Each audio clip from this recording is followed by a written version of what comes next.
The world is rushing around them right now, but the students from Braybrook College were happy to sit down and discuss the issues of the day in an honest, open manner. Welcome to a very special part two of a two-part episode where our Year 12s reflect. In part two of our special edition, talking to Year 12 students about current events. This week we discuss the long-term effects of the lockdown. How did the Australian government handle the crisis? And also the controversial President of the United States, Donald J. Trump.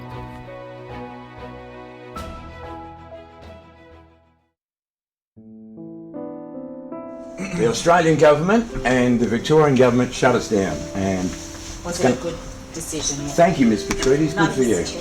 You're putting in a cameo role. Was it a good decision? Yeah, I think it was a good decision because the government are obviously putting our health first.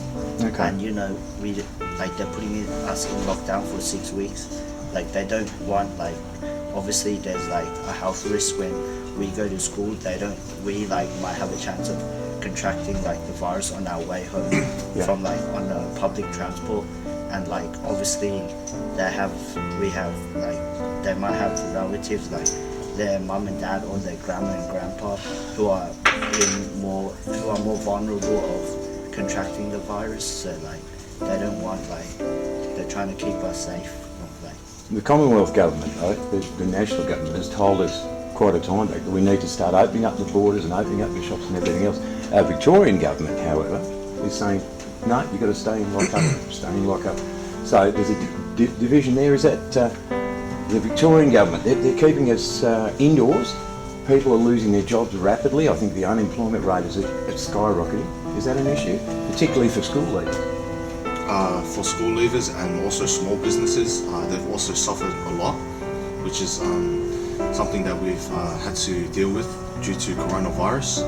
But in terms of Victoria itself, compared to the national one, I think our Premier Daniel Andrews did a tremendous job in making the quick decisions that we needed, such as making sure public transport was clean and cleaning duties for those, making sure kids were at home and understanding their online learning.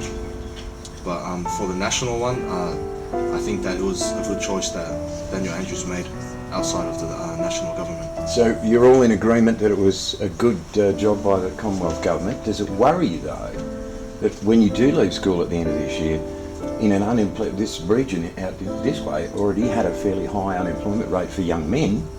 Does it concern you that you may exit school and your options are desperately limited? Is that a problem for you, or you just don't think about it now?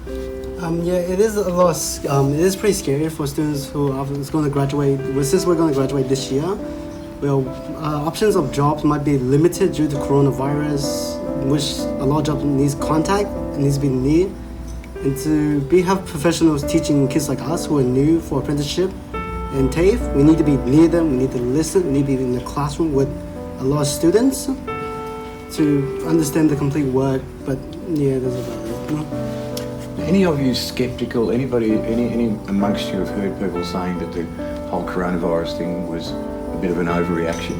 Yes. How do you react to that? Some people don't some people overreacted during the holidays, the toilet paper issues, tissues, everything. People are overreacting, buying a lot, too much. Even now, there's a lot of stock. Some people are still pretty scared about it, but I don't know. In my opinion, I think it was pretty overreacting the whole thing. Yeah, no, that's so. We say on one hand that you felt the government, both state and federal, handled it well. You also think that perhaps it was a bit of an overreaction. I saw you nod your head. So, how does that work in? Why are we so agreeable with both levels of government when you also consider it a bit of an overreaction as well? When it comes to that, I think what my group was more so saying was that our Victorian government itself did a better job than the national government. So I think in terms of that, we grew more so to Daniel Andrews' view and how he handled the situation, rather than maybe the whole government or maybe the Prime Minister as well. So that was a bit questionable to us. Yeah. Well, here's the question: when you all you guys are going to be voting soon, aren't you? state and federal level. Now, based on your opinions right now about the COVID virus and the effects and everything else, let me ask you first of all, if I may, sir. At the federal level, we have a coalition government, and at the state level, we have a Labor government. Would you vote for those two parties right now because of how they handle the virus?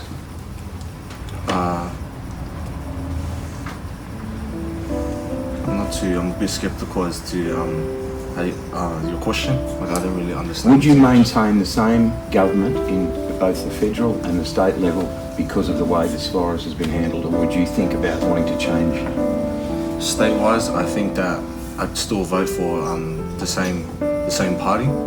Maybe federal. I might have a look into other options, but that's just my take and my view of it. And your view is important because you're the one that's going to be casting the vote. Yeah. Down the panel, federal government and state government. One is Conservative, the other one is the Labor Party. Would you maintain those two parties if you were to vote in the next year? I'm not really I don't understand the whole government thing yet, but I think I'll just maintain probably those. No, and that's fair enough. I know a lot of people that don't take an interest in politics, but it's probably worthwhile starting to think about, because that's another one of the opportunities you guys will get to have a say in what happens. Voting next year, let's say you turn 18, you know what the government, what would you do? I would rather wait and see what happens, what will the government's action take, and see what they decide to do for the time being. If they make a right decision, then I will usually vote for the state and keep how it is. But when it comes to federal and Labor, I don't know, maybe change it a little bit. Where do you get your opinions from with politics, if at all? If you form an opinion, where does it come from? Comes from, well, I think it comes from mostly news and what they decide to show us. But I usually decide to look deeper into things just in case. Yep. To make sure they're not gonna lie to us or just make up a story, just make us blame the other person even though we don't know the entire story. We need to know both sides of stories to understand the situation we're in, you know? Yep. Gentlemen, where do you get your political opinions from? Well, I strongly agree with Rick. I always think there's two sides to the coin. I'd look both at the media as well as outside of the media, just for concrete evidence of what I'm gonna look into and viewing politics and all that. What would you do if one of your teachers was trying to tell you what you should do? Would you ignore it or would you take it on? I would probably ignore it. Like I would ignore some things. Yeah, but, absolutely. Yeah. Gentlemen, time is up. That was really good. Thank you for joining us on She Doesn't Even Go Here, brought to you by Gettin Ready. Well argued, gentlemen. Very, very well argued. Thank you.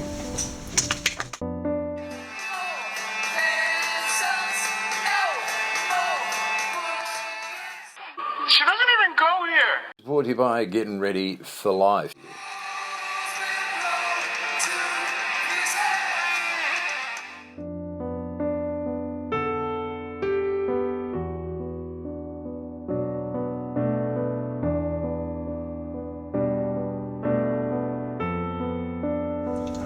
How are we all? We've got a little bit of time to have a discussion about things that that are pretty important in the community. And I want to know from you three guys, the question is, okay, we're out of the COVID virus thing to some extent, we're back at school. What are the long-term, because you guys are going to live a lot longer than me, so you've got a lot of time to come. How is this COVID thing going to affect you and people of your generation going forward?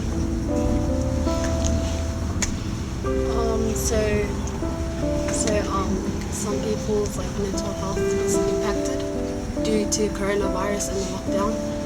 So there was more increase in alcohol and drug consumption in most people, and there was increased anxiety because students felt like they couldn't do their work because of COVID-19. Well, has that affected people you know?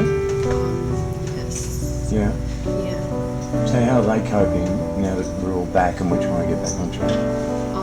They're trying to get on top of their work and finish doing all their work in time for class.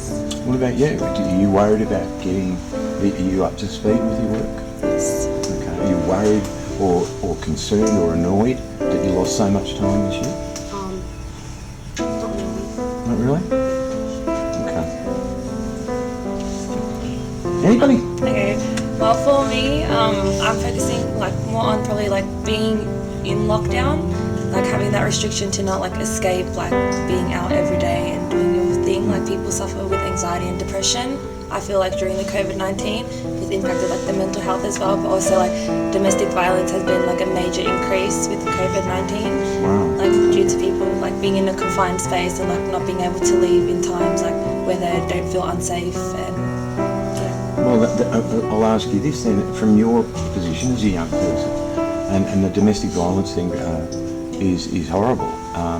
How does that affect the community, do you think, going forward? I mean, there must be, in terms of criminal behaviour and ongoing, you know, whether couples and families split up because of it. Is there an ongoing ripple effect from this? I feel like if it doesn't get like sorted within the time, then it can be worse. Like when you're being stuck at home and not having any escape, where your safe place may be outside, because it is like difficult to escape a partnership when you do feel unsafe because you don't know where to go or what to do to seek help. Yeah. So I feel like in order for you guys like to move out of that space, like it is a big like decision for the community as well, because they could be like very harmful. So you're in a position where you're unsure, I think. Do you think there's enough support for particularly women and kids in domestic violence issues? I think it's increased a lot from what it used to be. Like I think there's a lot more help for women and children who do struggle. Yeah. But obviously there's still so many things that happen behind doors that we're unaware of. Good take. COVID. I'm not fond of COVID. The long-term effects, Tom, of the COVID. Now you've got a different take on that entirely, haven't you? For like educational side, like online learning has been an impact on a lot of students because a lot of students have been procrastinating. It's hard for them to learn because they wouldn't wake up usually like normal times, the school times, like 9 o'clock. Many students have trouble learning because they don't get to face-to-face talk with their teachers, which is hard for them. And that's what I think. I've got a question for all of you. You've all had to think about how this has affected your communities. Now, the suggestion is that at some stage, should things go poorly, there might be another lockdown. There might be another spike in cases of COVID-19. How would you feel? Would you second guess if they said to you, "Nah, it's all over, you've got to do it again, another 4 or 5 months indoors"? Would you think twice about saying, "Okay, not a worry," or do you think you might want to speak out and say, "Hang on a minute, that's had the impact last time was horrible. We don't want to make that worse"? How would you feel if that was happening all over? We don't want to make that worse. How would you feel if that was happening all over again? If that happened again, I wouldn't like it because like I didn't like being at home. Like every day I was at home and I didn't like it. Like, Yeah. I always wanted to go out, but like it's too hard to go out. Like you either have to go shopping or like go to the hospital or something. Well, the reason I ask you is, how would you feel if it was going to happen again, you two, before? I would think it's a really bad thing because it's basically like trapped inside your house Yeah. every time. You feel, it makes you want to like say something about it, like to... No, I get you. The domestic violence thing, which is significant. You are young people. You have an abundance of energy. You have an opinion and you have rights. And we've seen protests in recent weeks in Melbourne, for example, over another issue entirely. Would you feel strongly enough if they said, "We're locking you down again," to pick up a placard and be at the forefront of a march to say, "Hang on, we're not going to do it this time because we don't think it's the right thing"? Only if you did. But would you do that? Would you be bold enough to have your say like that? I personally, like, as much as the COVID-19 did affect me being locked up and stuff, I feel like the reasoning for it is always like meant to happen because at the end of the day, the government is just trying to benefit us to get our like state back on like path. So I don't think like personally I would like stand up for it, because even though like I did like lose my freedom during that period of time, like it was also happening to cure like things, to make like the state normal. No, fair enough. What about you two? Would you stand up for any issue? You would?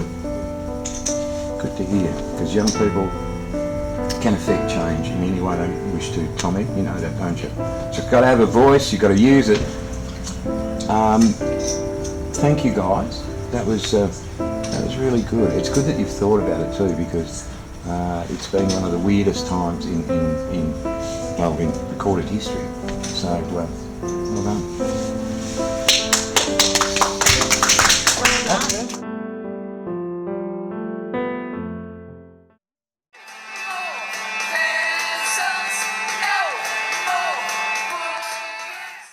She doesn't even go here. Brought to you by Getting Ready for Life.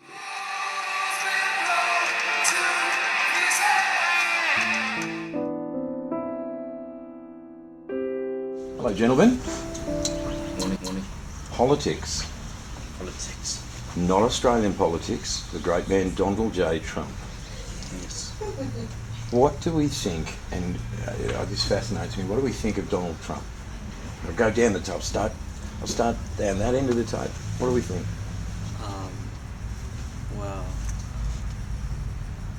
It's all right to have an opinion. It's your I don't agree on his immigration policy. immigration policy. Yeah, What in particular about that? the wall. The wall. Okay. Building the US-Mexico border. Yeah, fair enough. I'm going to quiz you on that. You know that, don't you? I'll be back to you in a minute. Donald J., what's your thoughts? Oh, I don't really like the bloke. Like, he's alright. You don't like the bloke, and that's right too. Yeah. Why don't you like the bloke? He says some idiotic things sometimes. Yeah. So do I. Most times, it can be, but the way he's leading his country is, it's alright. Ah, interesting. I'm coming back to you on that too. That is a really good point. Donald J. Trump. I don't like him at all. You don't like him at all? I think he's like, unprofessional and he acts a bit childish at times. On television especially. What about his governing of the country? Is that a different thing to the fact that you think he's a bit of a... Well, looking at coronavirus, like the amount of cases the US had, I would say like, he's not doing a good job. Okay. No. Now, before I go back and rip all of you wide open with your... No, I'm kidding. What fascinates me is, right, why do we in Australia, as young people, even have an opinion about the president of another country? Why does it... It just seems to me that there's not a young person that I meet that hasn't got an opinion about Donald Trump. Why is that? I'm not in his country. He's not our president. No, he's not, and that's why I wonder why we care that much, because I'm sure that people in America don't care about Scott Morrison, for example, who's our Prime Minister. But how does it happen that you can have such strong opinions about Donald Trump? It's all over the media all the time. Yeah. That's why. Okay. You always see like negative things about him. Okay. There's just a lot of negative views about him Yep. on social media. That's where most of us get our view of him. That's very honest, yeah. No, fair enough. So if social media doesn't know what it's talking about, and I'm not saying it does or it doesn't, that means you may be taking on opinions that are wildly incorrect. That's a bit of a worry, isn't it? Yeah. I want to go with you first, because you mentioned that you think he's a bit of a douche, but having said that, the way he's governing the country, is it important for a Prime Minister or a President or a King or what, do they need to be liked or do they need to be effective as a leader? Yeah, they need to be an effective leader. Mm-hmm. So, like the way he leads his country is it's like pretty on point. Like he mainly looks out for his people, but the way people view him, it's like he can be, like Calvin said, childish sometimes. Yeah. So, yeah, it's really like, I like the way he leads his country, but not sort of like his behaviour. Yeah, no, fair enough. Oh, sorry. Effective leader, does he have to be liked? If he's a good... Be liked. Sorry? Huh? Is it better to be an effective leader, or is it better to be liked? It's better to be an effective leader, even if you're not liked. So I'm going to draw you on the wall question, the immigration question. Okay. You're saying that you find that to be something that you're against, which is fine.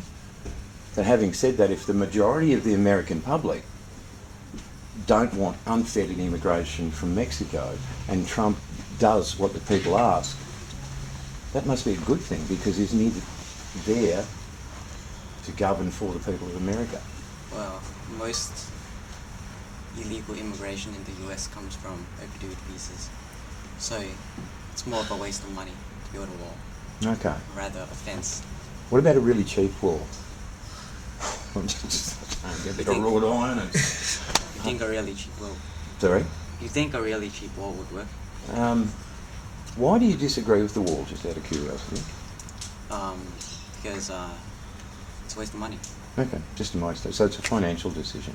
Yeah. Okay. Now you, Mister, you don't like him at all. Yeah. Do you think that he's an effective leader of that country? And on what do you base your opinion? So far, like looking at it over the COVID-19, like the whole quarantine and all that, like he said he had it under control. At one point, he told the whole country that, we'll be fine. But then a couple of weeks later, it turns out US is #1 in cases. So yeah, that's... Prior to the COVID, I've said it again, I'm so tired of saying COVID.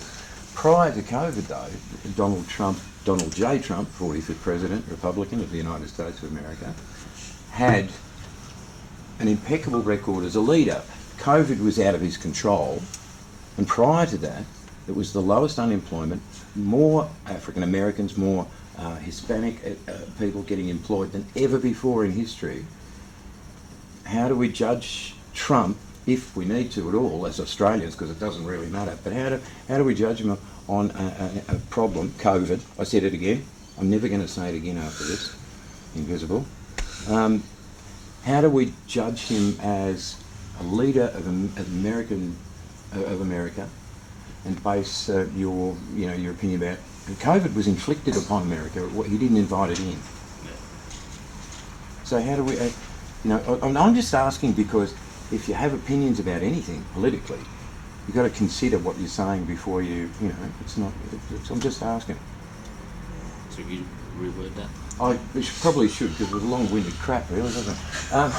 What I'm saying is, COVID here, right? Yeah. Let me just put it this way: COVID here, we've now got record unemployment, I think, for the last 80, 90 years, and it doesn't look like improving quickly. In the United States, in the month of May, even though COVID affected them, they've already had a 1.7% spike in new jobs. So they're starting to reinvigorate.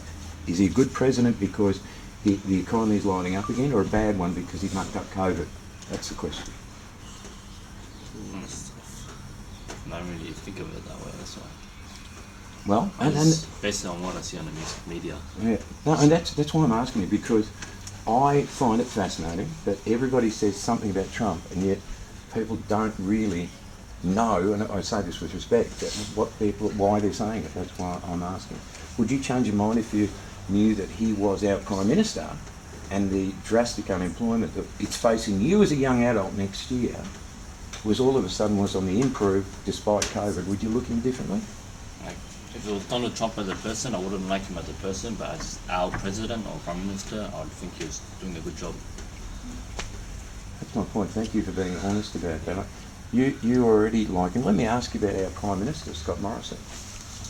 What do you think of Scott Morrison, if anything? If anything, he's on a right bloke, but like with the fires before the COVID, it seemed like he didn't really do much. Sort of went on a holiday and came back, and Australia was like half burnt, so so I don't know, yeah. Not sure about that. Yeah. Scott Morrison, down the end. Mr. Andy Wall, what's your thoughts on our Prime Minister? No comment. No comment, why? I don't have an opinion. Isn't that interesting? And this is no reflection. It's totally fine. Again, it still comes back to, I suspect we're more obsessed with talking about Trump being this and that, but we know about our own Prime Minister. Is that not a bizarre situation? Given you're all going to be voting next year, Errol. Yeah, I don't really look much into politics. Well, perhaps you should, but look, I appreciate you being honest about it. And just if we can come up with a way to do the cheap walk, we'll send Donald an email and just let him know. Thank you, gentlemen. All right, really, really good session. Thank you. Well done. Thank you. That was awesome. It was awesome.